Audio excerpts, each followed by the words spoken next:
दिनांक 15/4/2026 रोजी रात्री 10 वाजण्याच्या सुमारास विजापूर नाका पोलीस स्टेशन येथे एक फोन आला आणि सांगितलं की एका महिलेच्या अंगावरती पतीने रॉकेल टाकलंय आणि तिला पेट्रोल टाकलंय आणि तिला पेटवलंय। त्याप्रमाणे आम्ही सदर ठिकाणी जाऊन खात्री केली तर विजापूर नाका पोलीस स्टेशन गुन्हा रजिस्टर नंबर 234/26 BNS कलम 85 109 115 2 352 351 2 35 नुसार गुन्हा दाखल केला। फिर्यादीचे नाव नरगिस फैयाज शेख वय 32, आरोपीचं नाव फैजान जावेद शेख 35 वर्ष, तिचा पती आणि तिचे काही त्याचे नातेवाईकांचे पतीने नावं सांगितल्यात।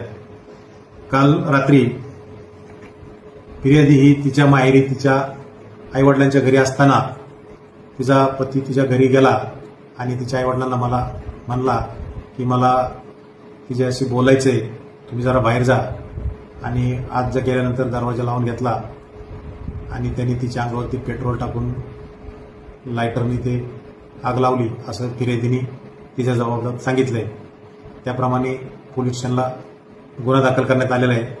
पुढील तपास चालू आहे।